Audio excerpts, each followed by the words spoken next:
नमस्कार, स्वागत है आपका। आप देख रहे हैं द न्यूज और मैं रानी गुप्ता आपके साथ। उत्तर प्रदेश के नोएडा से बेहद हैरत अंगेज मामला सामने आया है, जहां पर दंपत्ति को गन्ने के जूस में थूक मिलाकर के पिलाया गया है। आपको बता दें कि इन दोनों ही शख्स को पुलिस ने गिरफ्तार कर लिया है। तो वहीं दूसरी ओर बड़ा झटका उत्तर प्रदेश में समाजवादी पार्टी और अखिलेश यादव को लगा है। दरअसल मुलायम सिंह यूथ ब्रिगेड के प्रदेश अध्यक्ष अनीस राजा पर लखनऊ पुलिस ने गुंडा एक्ट लगाया है। दरअसल उनके खिलाफ कई सारे मामले दर्ज थे, जिसके बाद अब लखनऊ पुलिस ने गुंडा एक्ट भी अनीस राजा पर लगा दिया है।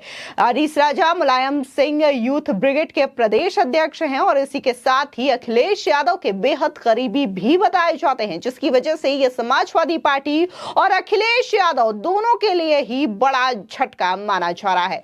बता दें, उत्तर प्रदेश के नोएडा से एक हैरान कर देने वाला वाकया सामने आया है। यहां सेक्टर 121 स्थित एक हाउसिंग सोसाइटी के बाहर एक दंपत्ति को गन्ने के जूस में थूक मिलाकर पिलाने का मामला सामने आया है। पुलिस ने दंपत्ति की शिकायत पर दोनों को गिरफ्तार कर लिया है। घटना शनिवार शाम की बताई जा रही है। दरअसल थाना फेज 3 क्षेत्र के सेक्टर 121 स्थित क्लियो काउंटी हाउसिंग सोसाइटी के बाहर एक दंपत्ति के साथ गन्ने के जूस पिलाने वाले ने अजीब हरकत कर दी। दरअसल दंपत्ति ने जूस पीने के लिए 2 ग्लास ऑर्डर किया था। इसके बाद जूस बनाने वाले शाहेब आलम और जमशेद खान ने ग्लास से पहले थूका, फिर उसमें जूस डाला। दंपत्ति ने जब इसका विरोध किया तो उनके साथ वे अभद्रता करने लगे। दंपत्ति ने इसकी शिकायत स्थानीय पुलिस को दी। शिकायत के बाद पुलिस ने कार्रवाई करते हुए इन दोनों ही शख्स को गिरफ्तार कर लिया है। बता दें कि हाउसिंग सोसाइटी निवासी क्षितिज भाटिया ने पुलिस को दर्ज शिकायत कराई, जिसमें उन्होंने यह बताया कि वो शनिवार की शाम पत्नी के साथ सोसाइटी के बाहर गन्ने का जूस बेचने वाले के पास गए थे। वहां गन्ने के जूस के 2 ग्लास का ऑर्डर दिया, फिर जूस बेचने वाला ग्लास में थूकता है, फिर उसके बाद उसमें जूस दे रहा था। इसका विरोध किया तो आरोपियों ने उनके साथ अभद्रता की। बता दें, थाना फेज 3 के थाना प्रभारी ने बताया कि लिखित शिकायत पर पुलिस ने केस दर्ज करते हुए शाहिब आलम और जमशेद खान को गिरफ्तार कर जेल भेज दिया है।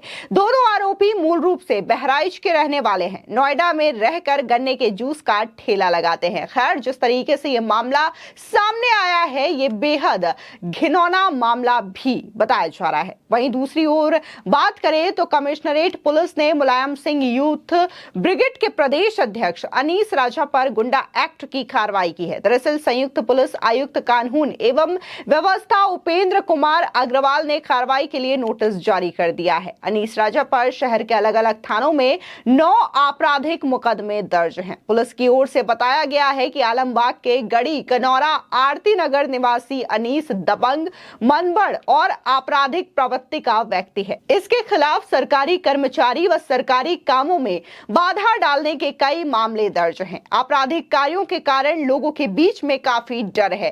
थाने में कोई मुकदमा लिखाने व गवाही देने का साहस नहीं कर पाता। आलमबाग, बाजार खाला, हजरतगंज, कैसरबाग क्षेत्र में कई मामले दर्ज हैं। कई मामले ऐसे हैं जिसमें लोग अनीस राजा के खिलाफ रिपोर्ट लिखने के लिए भी तैयार नहीं है।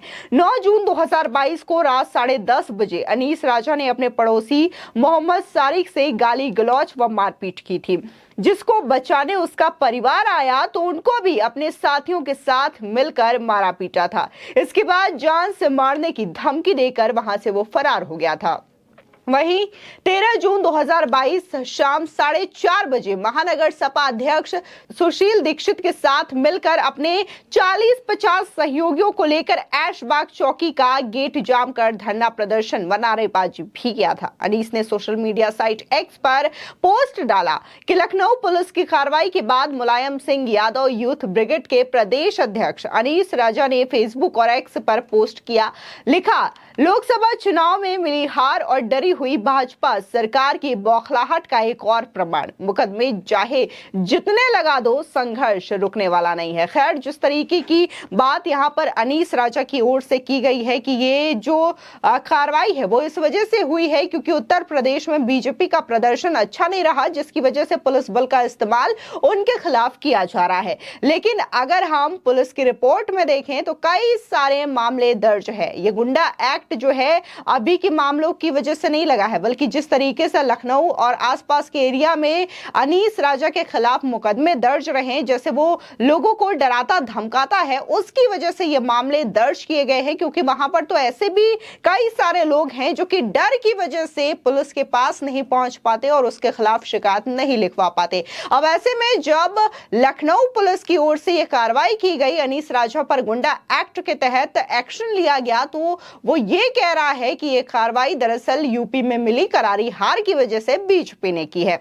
आपको बता दें कि लोकसभा चुनावों का रिजल्ट सामने आया, जिसको लेकर के काफी ज्यादा लोगों को हैरानी हुई, खासकर उत्तर प्रदेश का जो रिजल्ट रहा, जिसमें बीजेपी की सीटें आधे से भी ज्यादा कम हो गई, वो काफी ज्यादा आश्चर्य वाली बात रही। इतना ही नहीं, फैजाबाद सीट जो कि अयोध्या के अंतर्गत आती है, जहां पर जनवरी में ही भव्य राम मंदिर बना, रामलला का प्राण प्रतिष्ठा हुआ और देश विदेश से कई सारे मेहमान इस प्राण प्रतिष्ठा में आए थे। और अगर हम पूरे देश भर की बात करें तो कहीं ना कहीं राम मुद्दा काफी ज्यादा छाया हुआ था और बीजेपी की जीत का कारण बताया जा रहा था। लेकिन इसी सीट से बीजेपी हार जाती है, जिसकी बात से कई सारी बातें हो रही है और विपक्ष भी इस चीज को लेकर के लगातार टारगेट कर रहा है कि जो बीजेपी ये कहती थी कि राम मंदिर जो है बड़ा मुद्दा है और हिंदुओं की आस्था का विषय है, लेकिन उसी सीट पे बीजेपी हार गई है। लेकिन एक ऐसी भी रिपोर्ट सामने आई है जहां पर लोगों का ये कहना है कि अयोध्या विधानसभा क्षेत्र के अंदर बीजेपी को वोट मिला है, जबकि उसके आसपास यानी कि जो फैजाबाद का पूरा एरिया है, वहां के अलग अलग विधानसभा हैं जहां पर बीजेपी को प्रॉपर वोट नहीं मिले हैं, जिसकी वजह से वहां पर बीजेपी हारी है। लेकिन यह बात सच है कि उत्तर प्रदेश में बीजेपी की सीटें कम हुई हैं, जो कि अपने आप में चौंकाने वाला विषय है। इसको लेकर के बीजेपी के शीर्ष नेतृत्व से लेकर के खुद मुख्यमंत्री योगी आदित्यनाथ भी लगातार समीक्षा कर रहे हैं और रीजन जानने की कोशिश कर रहे हैं कि आखिर जो बीजेपी को कम सीटें मिली है उत्तर प्रदेश में, उसके पीछे का रीजन क्या है। तो भाई दूसरी ओर अगर हम इन चुनावों की बात कर रहे हैं तो एक बार फिर से ईवीएम को लेकर के विपक्ष ने सवाल उठाया, जिसमें राहुल गांधी, अखिलेश यादव भी शामिल हैं।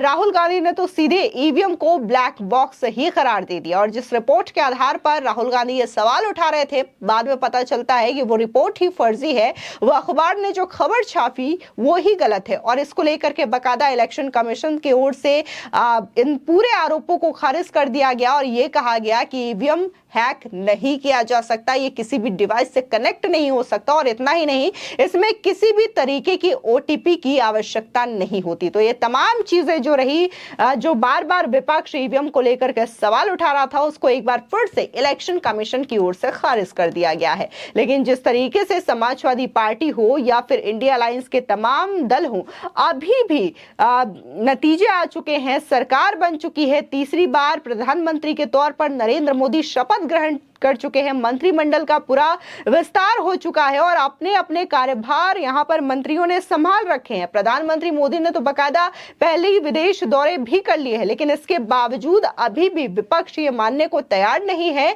कि तीसरा कार्यकाल प्रधानमंत्री मोदी का शुरू हो चुका है। वो अभी भी लगातार रिजल्ट को लेकर के, ईवीएम को लेकर के सवाल उठा रहे हैं। फिलहाल इस पूरे मामले को लेकर के आपकी क्या राय है, हमारे कॉमेंट सेक्शन में जरूर बताएं। धन्यवाद।